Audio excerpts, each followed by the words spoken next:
Good evening, everyone. I'm Devin. I'm the social media manager at Secondhand Hounds, and tonight we are doing a roundtable Q&A with some of our whelpers and queeners.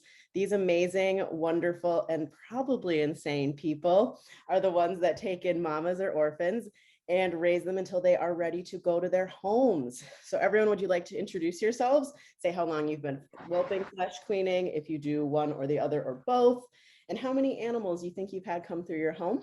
Who wants to start? I can start. So I've been mostly queening for 5 years. Queening is taking in a pregnant cat and having the babies in your, she has the babies in your home, and you basically see them all the way through adoption until they're, 8 to 10 weeks old. And because I do queening, my numbers go up pretty quickly, because when you have 7, 8 kittens at a time, we've had about 200 animals come through our home. So yeah, quite a few. Holy moly, that's awesome. All right, Maggie, you want to go next?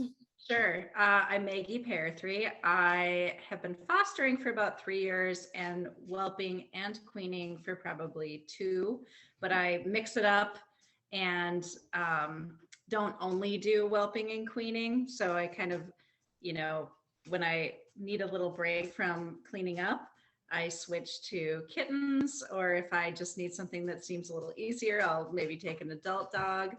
Let's see, in the 3 years, I've had well over 100 animals. I've lost count.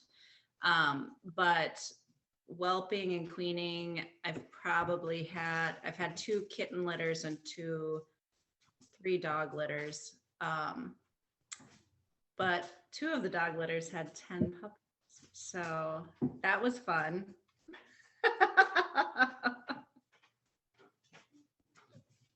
Oh man, that sounds like a lot of cleanup. But it was good. It was still fun. That's awesome. Julie, you want to introduce yourself next? All right. I'm Julie. I've been with Secondhand Hounds since 2011. I do whelping, so the mama dogs that come in pregnant, and I also do obviously the puppies that are already born, and I do other dogs. So I am between 400 and 500 dogs. And then before this, I used to be with Minnesota Valley Humane Society that closed in 2010, and I did queening for them. And so I did 137 with them. So a little bit of experience. Oh my, that's really, really cool to see, how much of a difference you can make in rescue just by taking in babies. So very, very rewarding. And last but not least, Linz, want to introduce yourself? Hi, I'm Lindsay Thompson. I have been fostering for Secondhand Hounds for actually pretty much exactly 2 years. It was like 2 years and 1 week ago, we got our first litter.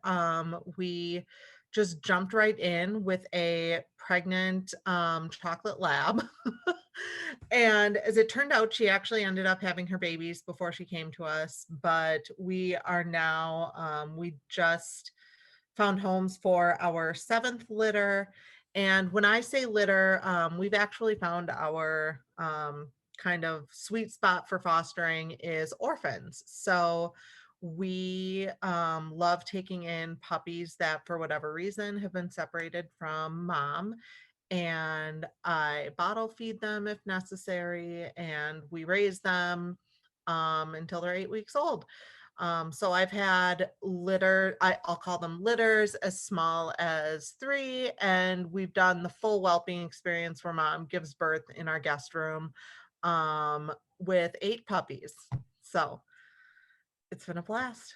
You guys are all rock stars. I have queened once and I had only 3 kittens, and that was big. And then I did a baby intro to whelping with a mama and her, I think there were like two 4-week-old puppies.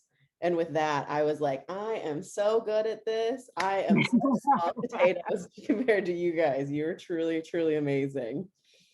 So we asked some of the people that follow the Secondhand Hounds Facebook page and our Instagram if they had some questions about this amazing, incredible thing that you guys do.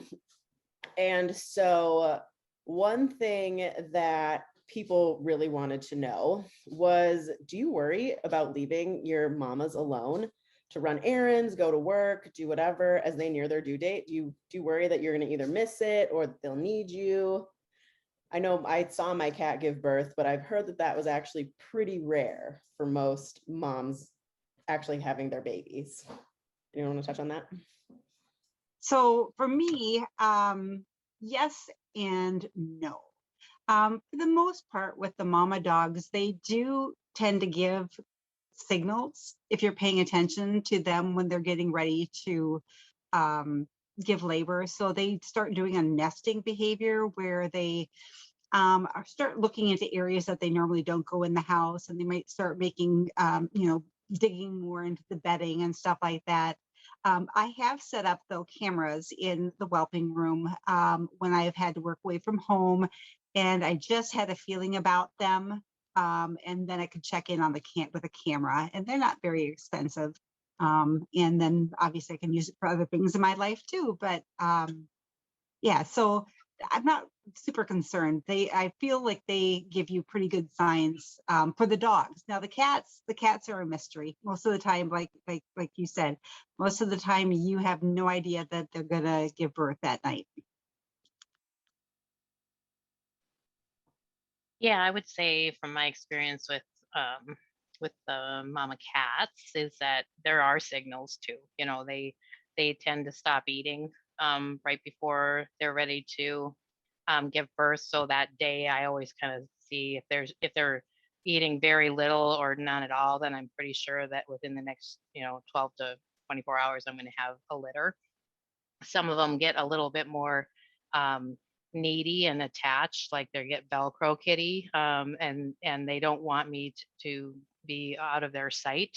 That's another indication. I've had some that I have to sit and rub their belly while they go into labor, because they just wouldn't settle until they knew I was right there. So yeah, I mean, cats, to be honest, I've had 16 pregnant cats that I guess I don't really worry about leaving them alone. They're very self-sufficient generally when in labor, and labor lasts several hours. So like you said, if you have cameras or something available so you can kind of see, but to me, I can always tell by the indications that they're giving that that they're going to be giving birth pretty soon. So I agree with what you say, Beth, about the cats.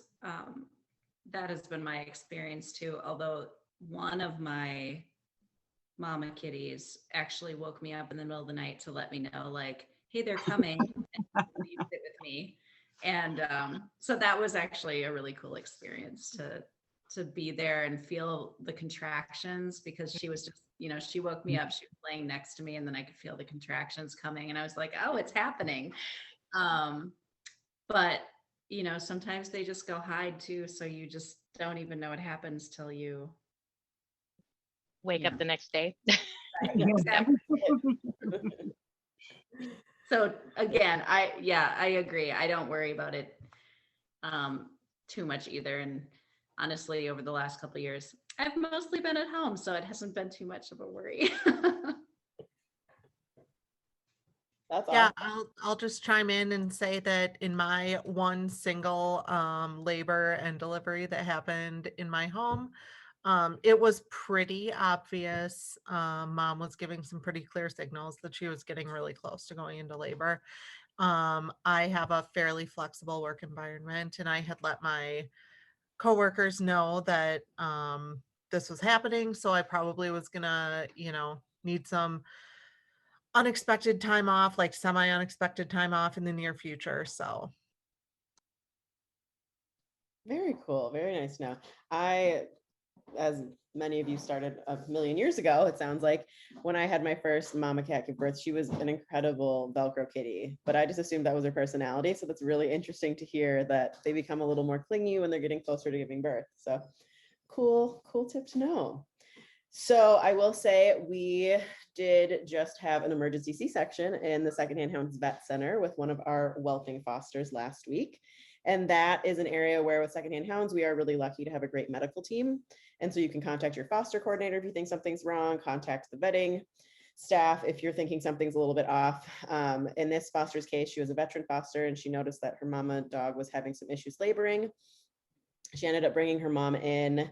She gave birth to 2 puppies on the way, and then she gave birth to 6 more when she was in our vet center with an emergency C-section. If you want to see some really, really incredible, kind of gory photos, there on our Facebook, Secondhand Hounds, and our Facebook for the vet center, so Secondhand Hounds Vet Center. So they're really, really, really cool. It was arguably one of the coolest things I've ever been involved in, and got to allow me to pretend I'm a vet. I am not a vet. I run social media. So when you guys started this, has this been harder than you expected? Has it been easier than you expected? What did you expect when you decided to take in babies or moms or both? So I expected, I had visions of me getting, you know, those really cute like floor pillows that are square. I imagine getting like a floor pillow and just sitting amongst puppies that were playing around me. And everyone on this video right now is laughing because that's like the most ridiculous thought. That pillow would be covered in pee and poo in about 4 minutes. It's messier than I thought, and in a lot of ways it's harder. I mean, it is a full-time job, but I have never laughed so hard, and like I feel like my heart just keeps expanding. I love every single puppy that comes into my house. Everyone always says, is adoption day so hard? And adoption day is the most amazing day. Like I cannot imagine a greater high than handing someone over their brand new best friend. It's like I'm like tearing up just thinking about it. It's the most wonderful thing. And that's what keeps me coming back. Yeah, I would say because I also do a lot of work on the neonate side, so having the the baby puppies or kittens that need to be bottle fed every 2 hours or tube fed every 2 hours, that can be really hard. Just you get you get no sleep because you by the time you've cleaned everything up and got everyone back in the incubator or whatever, and you lay down, then it's time to get back up and make the next batch. So but I do that over and over again because when they succeed and they grow and they thrive, it's like the biggest high ever. I mean, because you've helped them um, survive. And that's amazing. So usually I'll get them up till the transition into some regular food, and then I hand them over to someone else to take the messy side. But I've done both. I've kept them as well. I had a bottle litter that I kept all the way through adoption, and that's why I was laughing so hard about the pillow thing, because in my mind too, I would have oh, I can just sit in their pen and they're just gonna but yeah. So little sharks, a lot of sharp teeth, a lot of poop, a lot of pee, but yeah, it's amazing. I agree with you. Adoption day is the best possible day because you have just like you've become a part of another family and added to that family, and it's the most amazing experience. And then when you get updates and see how loved they are, it's like there's nothing better. Love that. So Beth, you mentioned that you're also a member of the neonatal program, and our neonatal coordinator, Terry, wanted to mention that we do have the neonate program. And so that is for our special needs animals under 4 weeks old. We take cats and dogs, and those are typically animals with cleft palates. Most of the time, cleft palates, cleft lips, limb deformities, failure to thrive, etc. You can see a full list on our website, secondhandhounds.org. But Terry wanted to say, if you have a litter and you check and you see that they have a cleft palate or a cleft lip, and being up every 2 hours with your newborn puppy does not sound like something that you are interested in, we are very able to take that on. We have amazing people like Beth who are willing to give up their sleep very selflessly. I do not. I take them when they eat. I'd rather deal with the poop than deal with the lack of sleep. But yeah, if you ever find yourself in that situation where you have a puppy or a kitten that has a little bit more extra needs that you're not fully equipped for, please reach out to us at secondhandhounds.org, neonate at secondhandhounds.org. All right. Yep. Cool. Yeah, that's a great point, Kevin, because especially with litters and that checking that cleft, checking that palate, even if you don't see a lip that's cleft, that palate can be a cleft palate, and they won't be able to nurse from their mom. So, if you or have a litter that or people that, have dogs that they personally, their dogs are having litters that they notice that someone can't nurse for some reason, that's a good thing to always check on. And like you said, we take them in and they thrive and go on to adoptive families as well. So it is very cool. And Beth, you are a twice foster failure on your neonate kids. I do have a few cleft palates in my household right now. Yes. It is pretty awesome. So, okay, back to this. One of the questions that came through was, what is the biggest misconception about whelping or queening? And it sounds like you all agree that no, you will not be sitting in white linen with your puppies and kittens while orchestra music plays. Is there any other misconception about having a litter that you guys have experienced since you've taken on this role? Well, I think like the others have said, that misconception that it's going to be hard to get rid of them, let them go.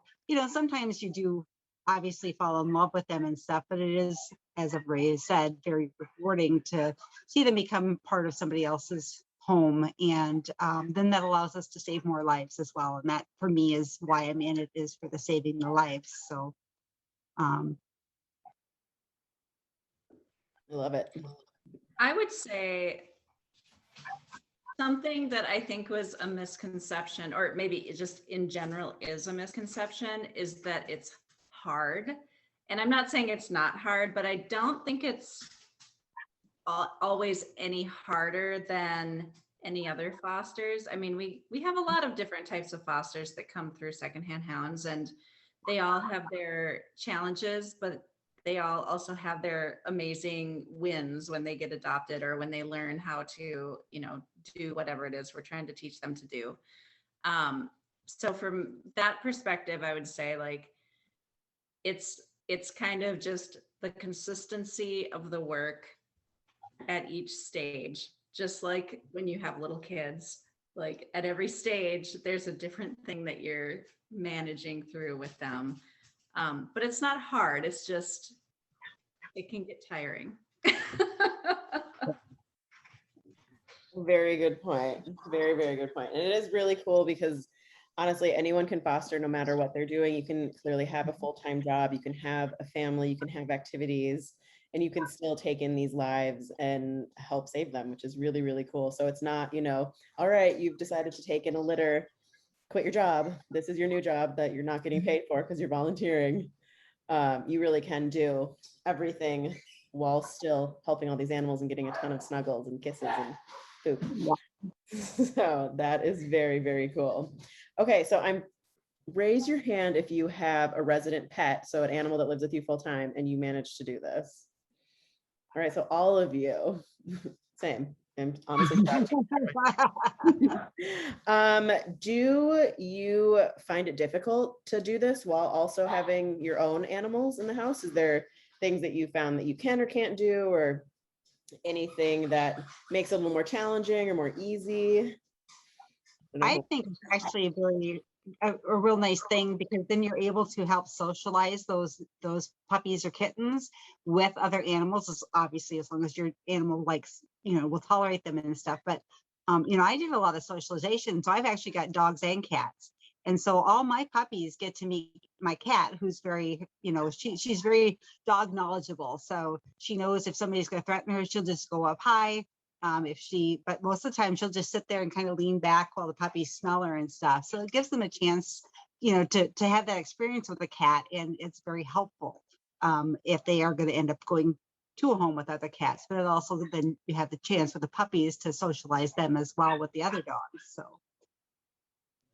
I agree, Julie. Like every time I have puppies that get to meet my cat and, learn to not really care that much, I think, yes, another animal that you could say yes to cats on the application, because there's so many that come through that are like, I don't know, maybe not.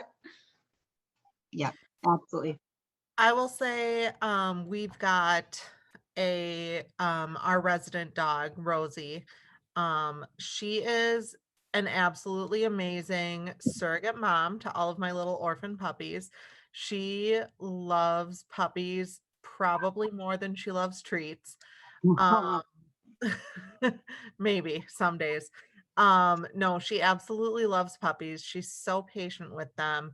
And she just helps to socialize them in ways that we can't as humans. And it's amazing how intuitive it seems that resident dogs understand how to be gentle with puppies when they're younger, and how to kind of ramp up the play, and they can be a little bit more rambunctious and playful and play tug with them and things like that as they get older.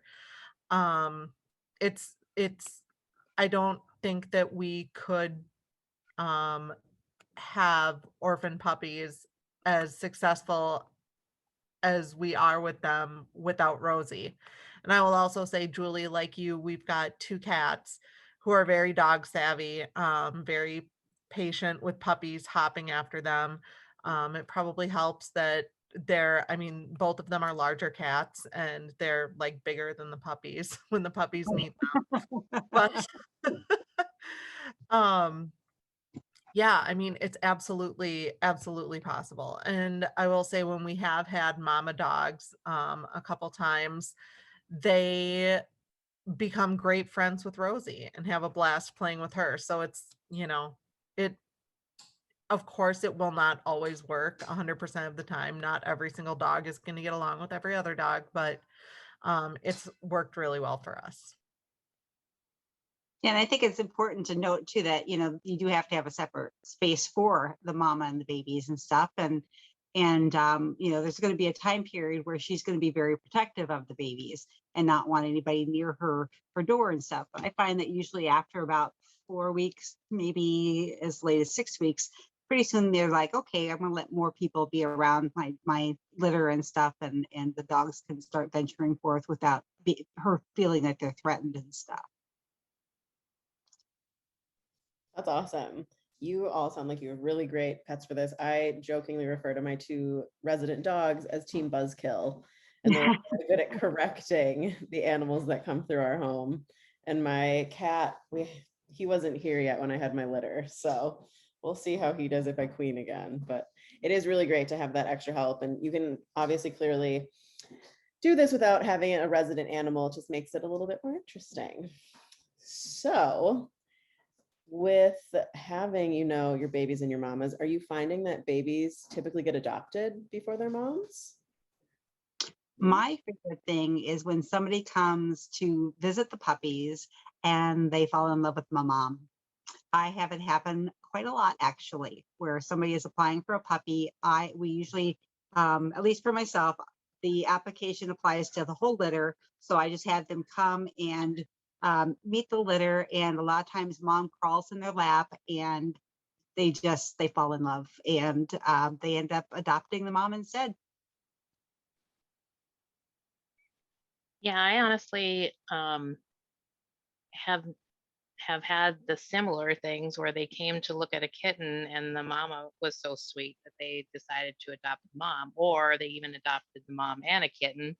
So I haven't had the case, honestly. It's usually I have, you know, a kitten left before I have a mom left in the majority of my cases. So That's been true for me too, for puppies and kittens. There's usually a baby left, not the mom. But you know, it's different every time. That's really fascinating to hear and really reassuring. I have found that the mamas are just the sweetest when I meet them. They are truly lovely creatures. And at that point, they just want to be around humans because they're like, sayonara, babies. Please leave me alone.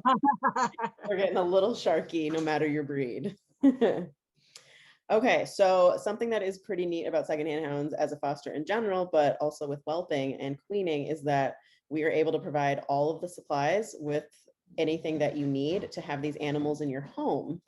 Someone asked, if money were no object, would you add or change anything about your whelping setup? Do you have a static whelping setup or queening setup, or does it kind of change or evolve as you have more animals come through your house? I would add a door to the outside directly from the whelp. Yeah. So yeah, for those puppies. For me, I have a tarp down. So first of all, I have hardwood floors, and I have a tarp or two down on the floor. And then when they're real little newborns, I'll use just a regular swimming pool, play pool, kid pool. And then as they get older, where they can get out of that pool, then I just use an exercise pen to contain them that way. And then newspaper on the bottom. And then in one corner, I put some pee pads so they kind of get used to using that as the spot to go potty. If I could do anything else other than add the outside door, I would set up, I don't remember who has it, but they have like plexi all around the room so that because this is actually something I didn't expect, is that the puppies will chew holes in your wall, which of course I do because I have had a puppy before, but I forgot. And they'll scratch up your door and all of your woodwork, and they'll chew door stoppers. Yeah, so setting that up, I keep so every foster that comes into my house starts in the laundry room because it has a door and they can be away from everyone. That's kind of the decompression room. And then the litters usually end up staying in there because the floor, especially when they get older and it gets really messy, the floor is old and yucky and like easily scrubbed. And there's a floor drain.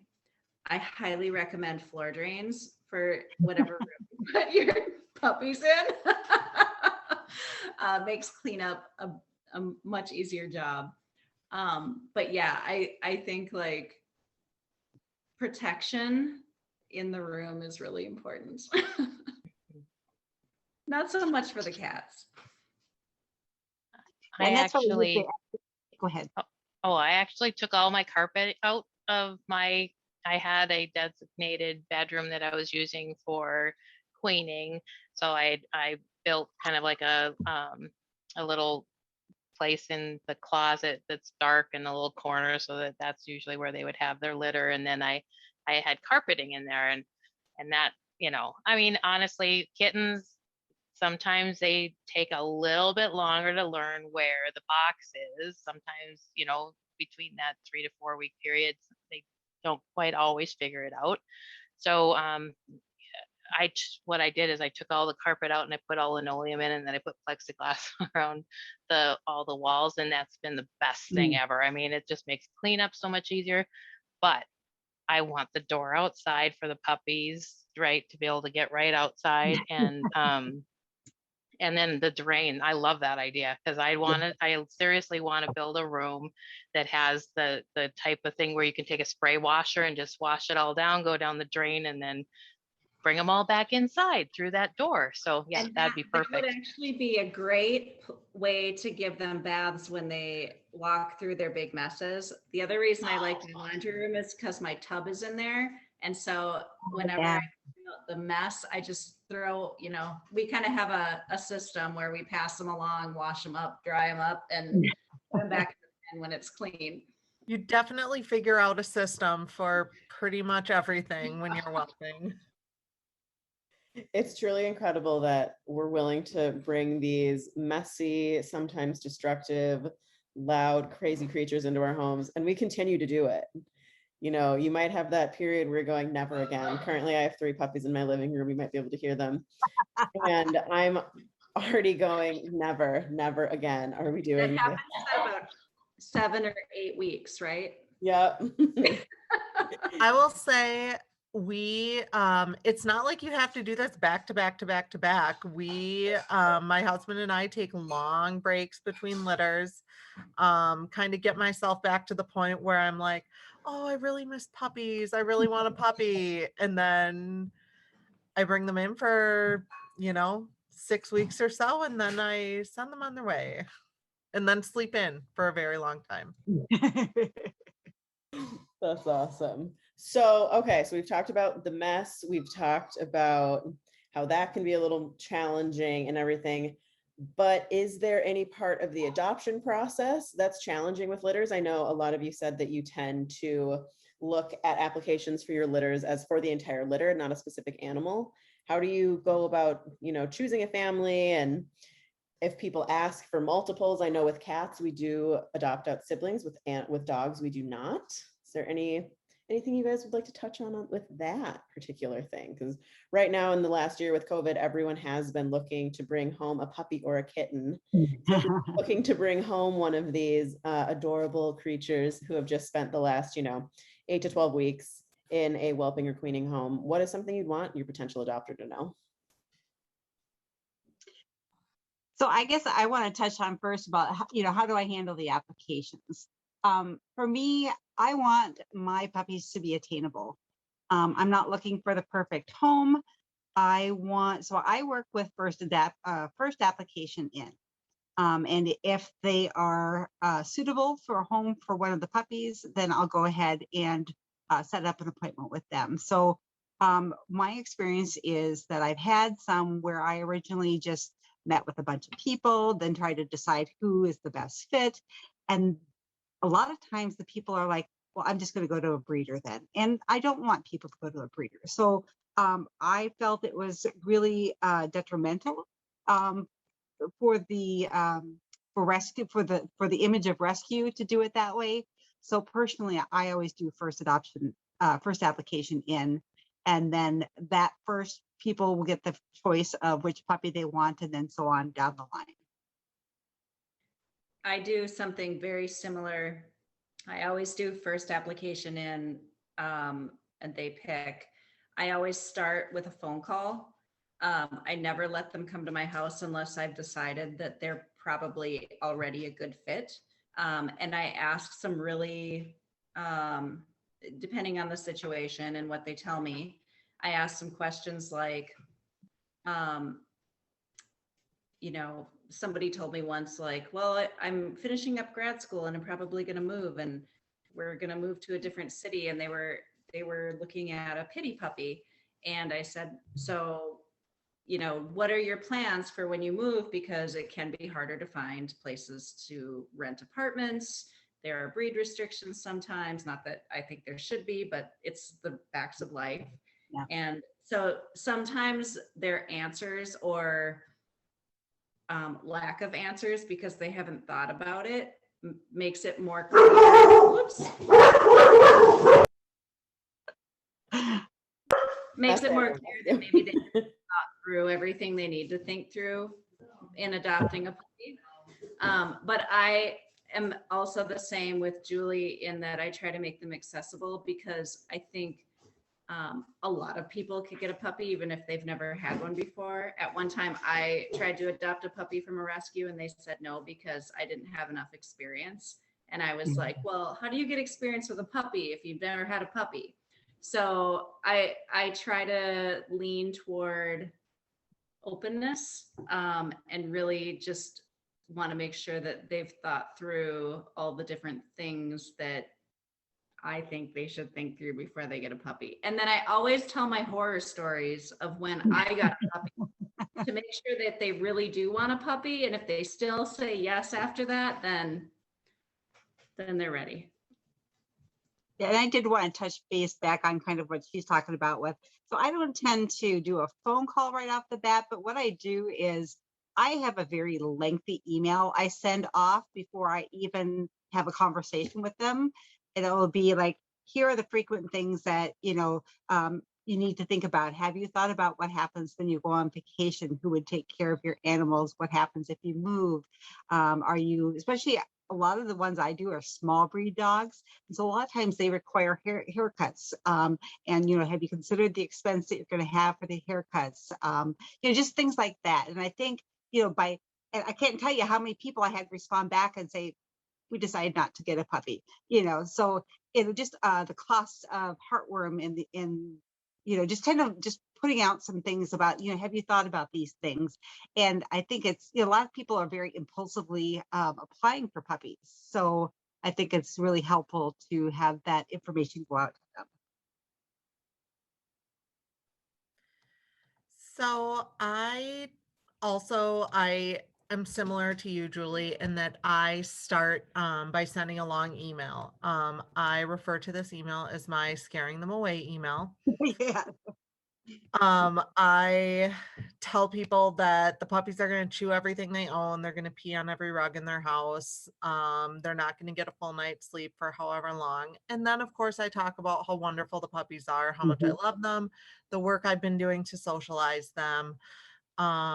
I talk a little bit about specific breeds. I generally foster large breed dogs, shepherds and huskies and things like that. So I talk about how big they're going to get. A lot of people apply for a puppy, and when I tell them this dog is likely going to be 70 to 80 pounds, they're not ready for a dog of that size, which is fine. It's just, that's something I like to be upfront about, because I don't want somebody to be living in an apartment that's got a breed restriction of 50 pounds and suddenly they've got an 80-pound 1-year-old dog. Speaking of apartments, Julie, you also mentioned making adoption accessible. And I know there are other groups that say that, somebody has to be a certain age, or they have to be, with a fenced in yard or what have you. I've adopted German Shepherds to people who live in an apartment, and they're like the happiest, best exercised, like wonderful dogs, because their owners were prepared to exercise them an appropriate amount. I've adopted animals to retired couples. I've adopted to young single women. It's not, there's no right family. There's no, oh, you've never had a puppy before, so you shouldn't have a puppy. Well, like you said, Maggie, everybody's got to start somewhere. Everybody's got to have a first dog. So I think, yeah, just application by application, you talk to the people, you get a feel for what they are looking for in a dog. And is this dog going to match their lifestyle? If they're looking for a dog that is going to be a couch potato with them, that's absolutely legit. But then you probably don't want a husky puppy. Very fair. Beth, is there anything you'd like to include about cats when you're looking at potential kitty parents? You know, I usually wait and get, usually when they go up on the website, or at least it was, then you'd get all the applications, and you'd, once they've gone through, and making sure that, if they live in an apartment, they've got all of the, that the landlord agrees that they can have pets and everything. So, you can't always go by what you first received, because people that are waiting for those check boxes might have applied first. So I usually wait, and then I go through them all and kind of pick my top ones based on how they've answered questions in the application. And I reach out to them first with an email, kind of detailing out, personalities of the kitties, if they're shy or whatever.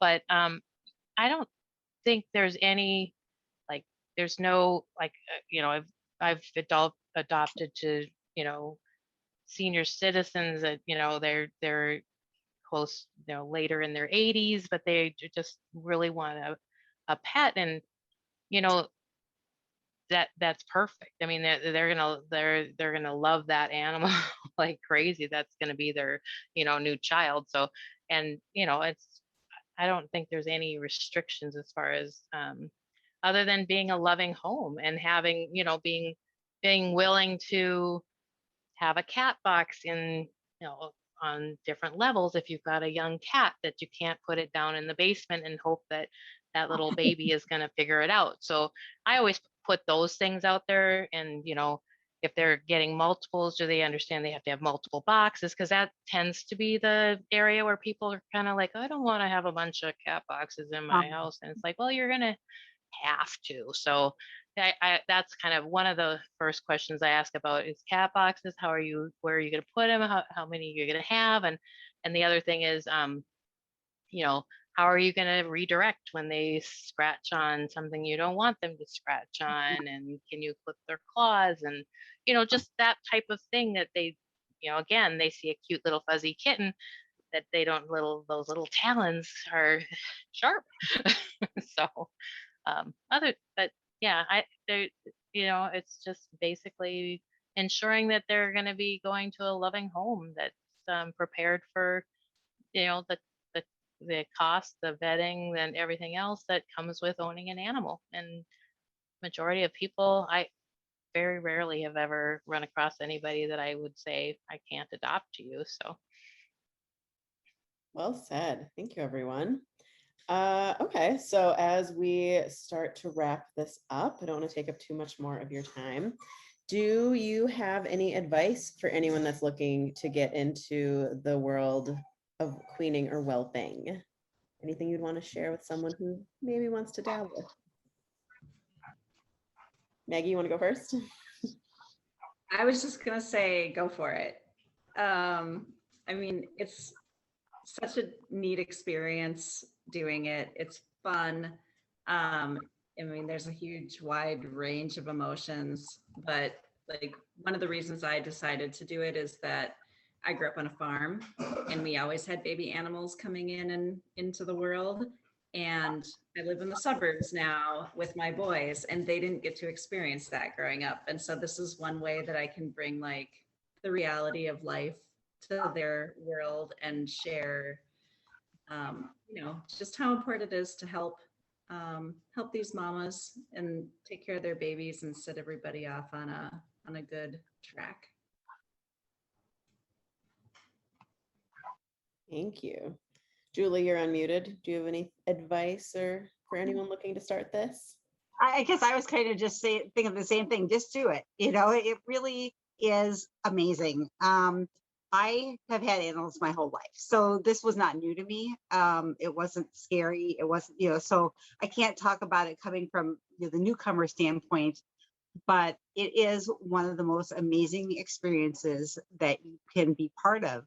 Just the birth process, but just helping somebody obtain their new family member, because that really is what it is to most of us. And it's just an amazing thing to be part of. Yeah, I agree. Just Secondhand Hounds is an amazing organization to work with. They I can call, text, or they've got late night vetting. I've called at 2 a.m. With concerns, and people are there to answer my questions and help me figure out what's, if I should be more concerned, or what do I need to do.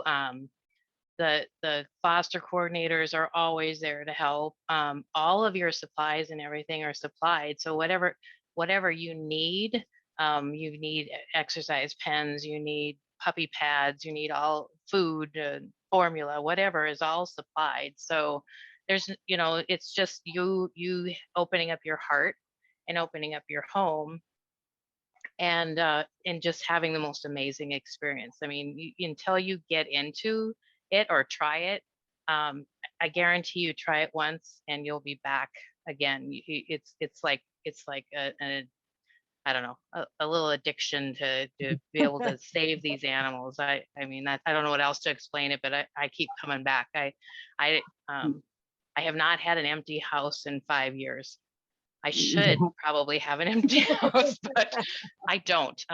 And I don't know if I ever can, because once I get down to that last animal, I'm usually emailing the coordinator going, "Oh, well, it's kind of getting empty around here." And there's always somebody that's needing a house, needing a home. So I would definitely recommend just trying it. Put your application in and see what's up. And the community is amazing. I mean, there's the whelping and queening community. If you have questions, you get so many wonderful, like, here's my experience, here's what I've done. And it's just amazing how helpful it is.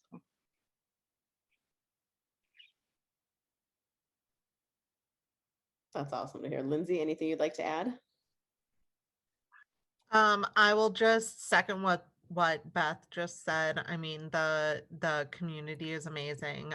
First of all, I've made so many actual friends, like out now they're real life friends, that we like text and send each other memes, and it's not always like animal related. And also just this past December was when we had our first mama giving birth in our house. And one of the very experienced fosters was basically on standby for me. She's like, text me, I'm here. And it literally, she went into labor at 1 a.m. and this woman basically stayed up and like walked me through it.